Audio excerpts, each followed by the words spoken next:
College commencement addresses often are collections of bromides and boring advice. You know what I mean. Go forth, graduates, and save the planet. You are the nation's hope.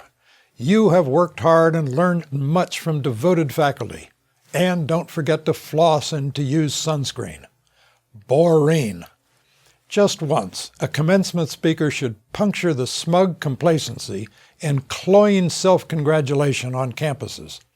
Someone should give the following commencement address.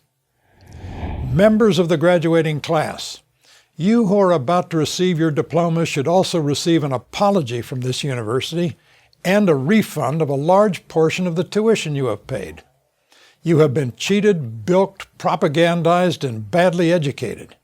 Your tuition has been much too costly, for which you can blame the federal government and the avarice of the university. Washington has produced a bubble in higher education just the way it produced the bubble in housing. Some government planners decided that too few people owned homes. So the planners decided to force an increase in home ownership. They lowered lending standards for people seeking a mortgage. This produced a glut of subprime loans and subprime borrowers. And then a crash. Next, some government geniuses decided that there were too few college students. So government made student loans and other tuition subsidies easier to get. Of course, colleges and universities responded by increasing tuition to capture these government subsidies, which is why the cost of college has been rising 4 times faster than the rate of inflation. The cost of college has increased faster than the cost of health care.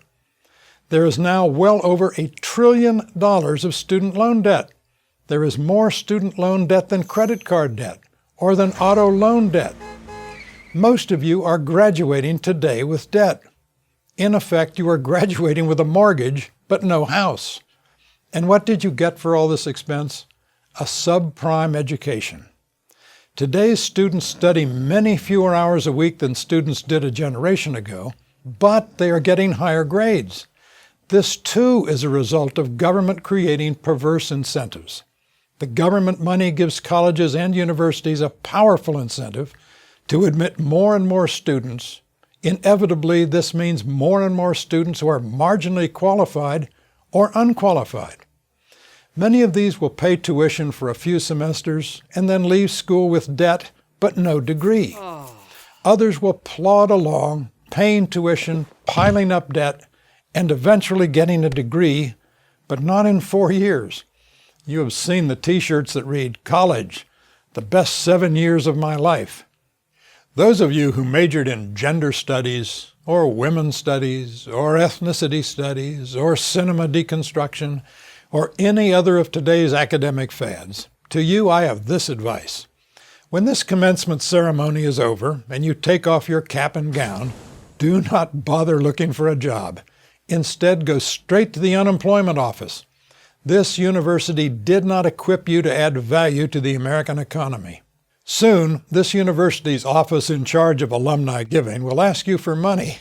Your response should be, "Are you kidding?" Instead of sending money to this university, just send a schedule of your student loan repayments. If this campus is like most campuses, you have been living in a community of enforced conformity. When you leave and enter the real world, you are in for a shock.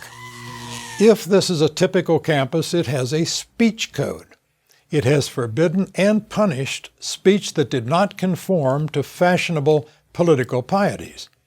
If this is a typical campus, it has used its speech code to teach you that you have a special entitlement, that you are entitled to pass through life without hearing any speech that annoys, depresses, confuses, offends, or otherwise distresses you. If this campus is like many campuses, it has a free speech zone, a small, isolated, inconvenient space where students are allowed to exercise First Amendment rights. But guess what? Off campus, out in reality, no one recognizes this entitlement. You are going to discover that the Constitution makes the rest of America, all of it, a free speech zone. This school has restricted speech in order to protect your tender sensitivities and to protect your feelings from being hurt. When you leave this campus, you will have to unlearn the silliness you have been taught here, the idea that you deserve to be treated as a frail flower. So, graduates, you have been saddled with debt and bad ideas. Good luck. You are going to need it. There. That would be a commencement address worth hearing. But a university sensible enough to invite such a speaker would be a university that does not need to hear such an address. I'm George Will for Prager University.